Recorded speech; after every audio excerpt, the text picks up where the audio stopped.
welcome to my YouTube channel, Coach Short Hot Fingers. Please, before we continue, subscribe, like, and don't forget to hit the bell button. Today we are going to recreate this. Understand? In this tutorial, actually, you will learn how to get a background color, how to set your background color to solid, or to create a gradient background color, and how to use the blend mode to mix image and background to get a beautiful look, a cool, beautiful look. So, and also how to use your text tool. You'll be using making use of the paint bucket, the gradient tool, the text tool, and we're also going to talk about the blend mode. We're going to use blending mode, and last but not the least, the layer styles. So let's go into Photoshop. Now, last tutorial we opened an image, but in this tutorial we are not going to open an image. We are going to create a new file. Click on create new. Now in this create new, you set the size of the document, you're about to design.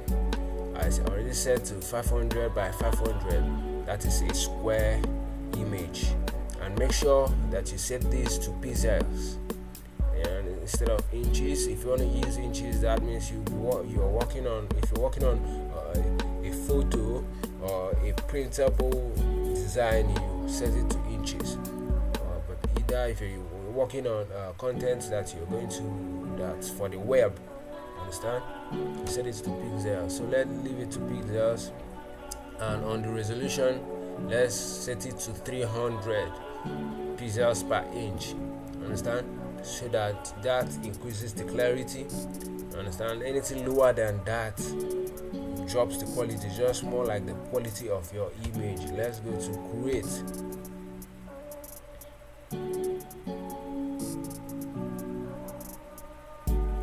Yeah, typically we opened Photoshop.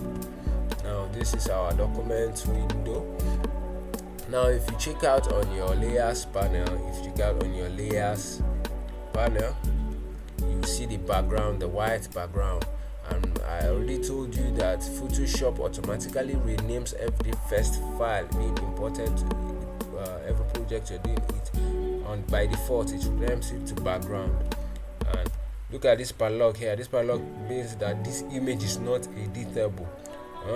So to make it editable, because we'll be starting with it, to make it editable, you double click on it.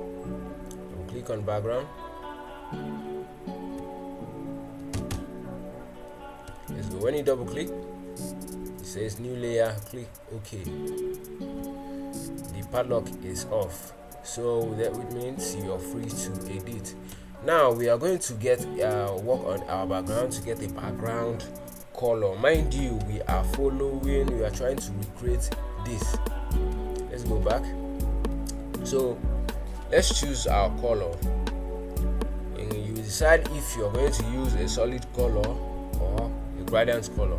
If you want to use a solid color is just a simple plain color. Using a solid color, first of all, you click on the color selector here, click on it, then now select the color you want to use. Let's say for instance we're using blue, and mind you, this is the preview, this is where the color previews. You said OK. When you click OK, it doesn't mean that it doesn't automatically show, you have to paint it in. So you will click G to we are going to use the paint bucket, or clicking G, and mind you, every tool here that is having this little button below it means there are other alternative tools under it. This should be where the paint bucket is, but what is selected is gradient tool. It's either you click here or you click G. Now we are going to right click on this. Right clicking on this reveals other alternative tools. Now you've seen the paint bucket tool. Click on the paint bucket tool. Now it's being selected. Now that it is selected, and make sure that if you have a couple of files in your layers, make sure that you properly select the particular file that you want to change the color. Now click on the surface. Just click anywhere on the surface. It automatically gives it the color. This is typically how to set your background color to a normal solid color, but that's not what we want. It's not cool. Let's make something cool. Let's try out a gradient, giving it a gradient background color. What do I mean by gradient? Gradient is now bringing two different colors, sometimes more, combining it, blending it in a way that it gets you get a cool mix. So let's try something. Let's go back to that paint bucket, right click, and we select the gradient tool. Now look at the control panel. You can see these are the settings for the gradient tool. So mind you, first of all, you have to select the colors that you want to use, clicking on this place. We've already selected this color, but let me show you how I did it. Color stop, double click it. You select the color you want, the starting color, click OK.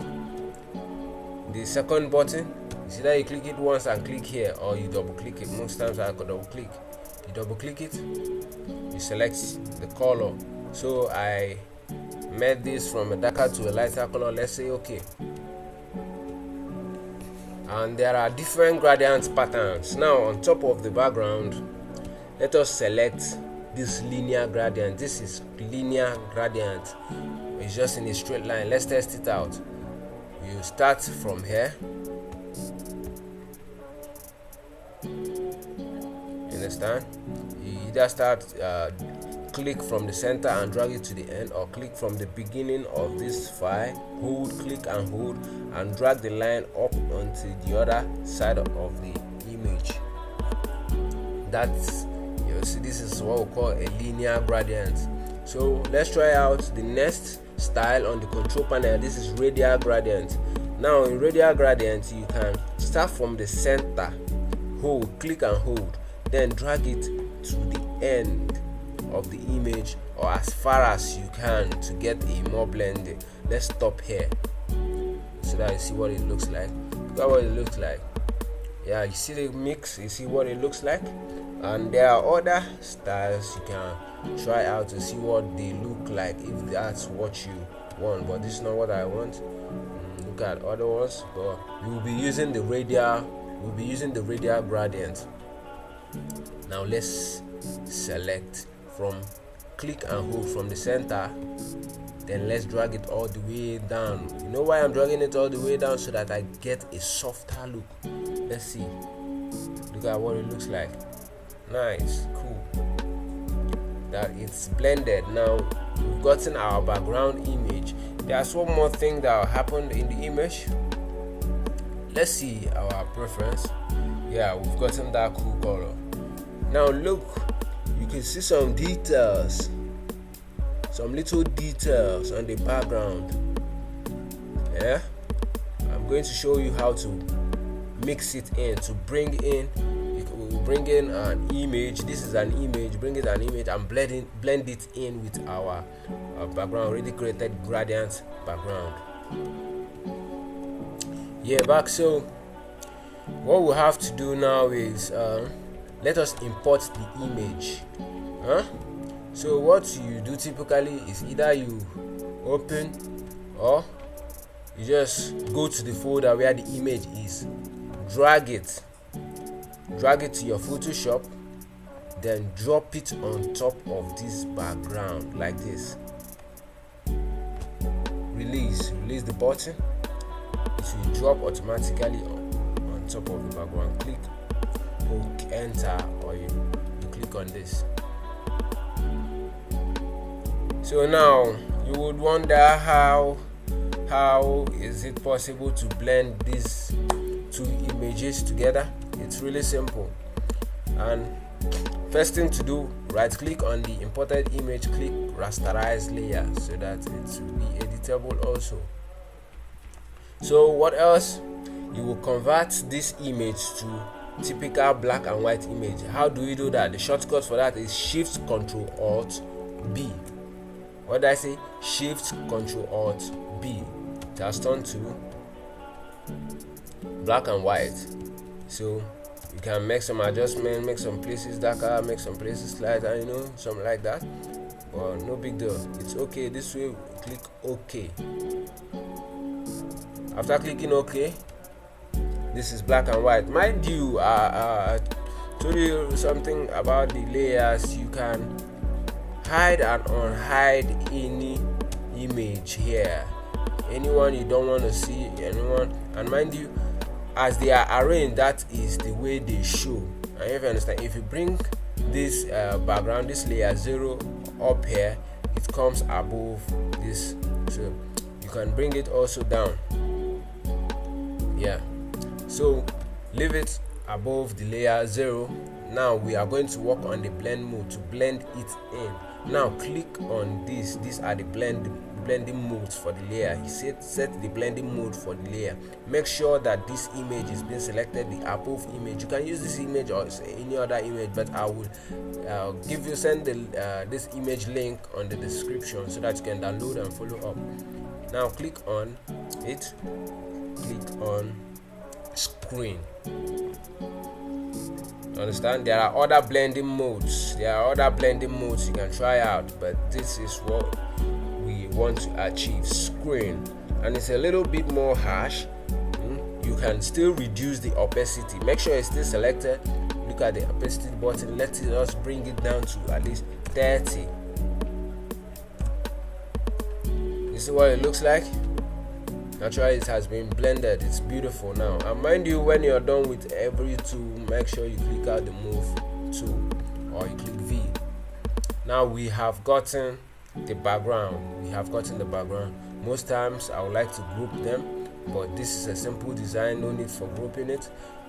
What else? We will need to now start adding our test file, our tests. As a matter of fact, let's check out that image once more. Let's check out the image we're working on once more.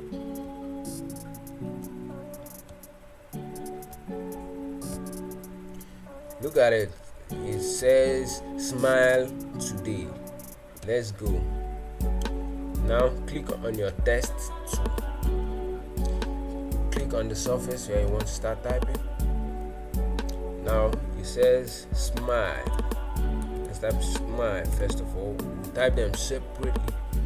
Now after typing, you highlight. Normally how to highlight text in everywhere, in Microsoft Word, anywhere. Then increase the font size. You can drag it. You can simply type in the figure, the size you want it to be. Let's bring it down to 25 pt. And drag it to the center. Now we'll choose a font style. Let's get something close. You can use any font style if you're editing.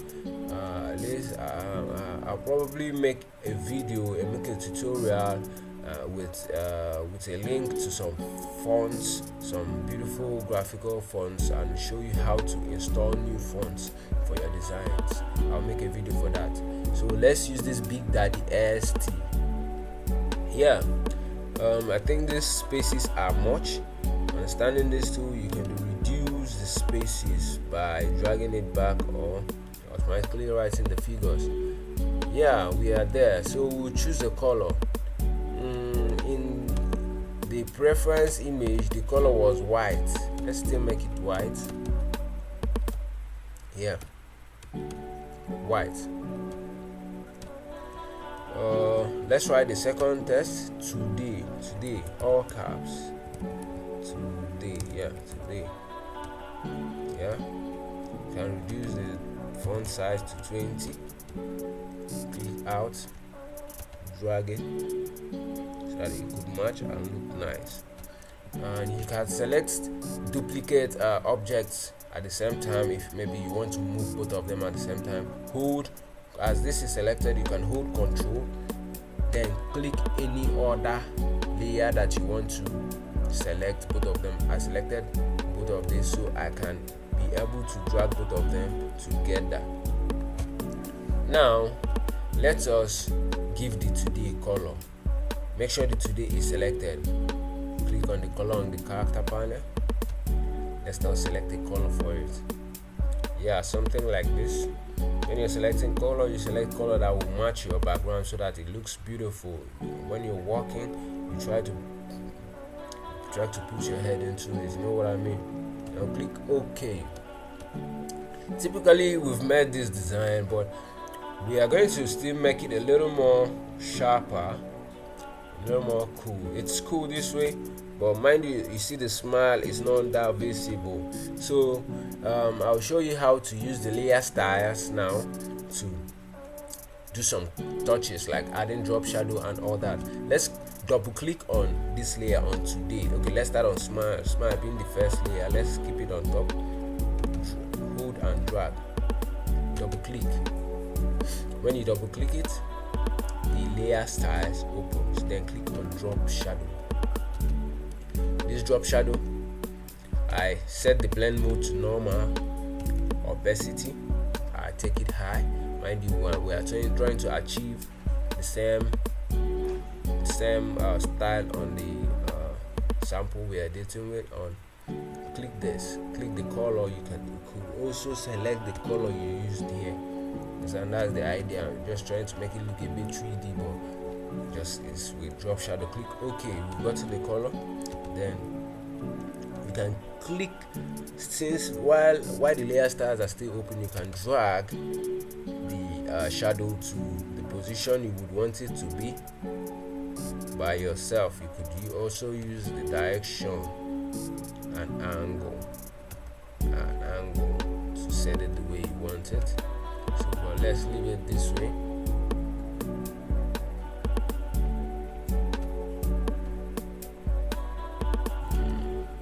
What do you think? This way. Click OK. Then go over to today. You see the effects we added on the smile. Close down this. Now click on today and set the layer style. Click on drop shadow. Now let's select. You can select white also, or something milky.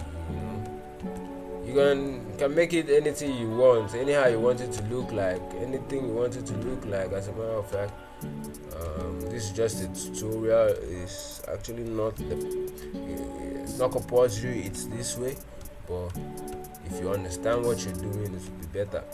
You could adjust it with yours. Yeah. Click OK. Look at what it looks like. So if I'm uploading it for something, I would maybe want to add my social media handles on it. So let's type my social media handle, CodeShot.hotfingers. Select everything. Let's choose the font. I keep it to Arial so that clarity will be nice. Use the font size. Let's bring it down to about 10. That's what it looks like. 10 is still too large. We make it 5. Yeah, 5, something like that. We'll make it 4 or 3. Yeah. Click it out.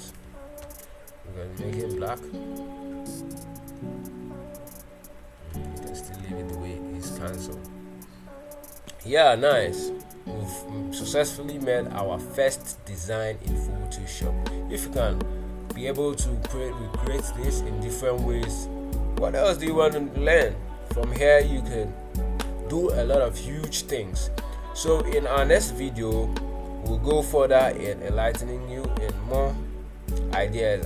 Remember, I will be dropping the link for the files used here. Also, I'll still drop this image for you so that you can download from the description.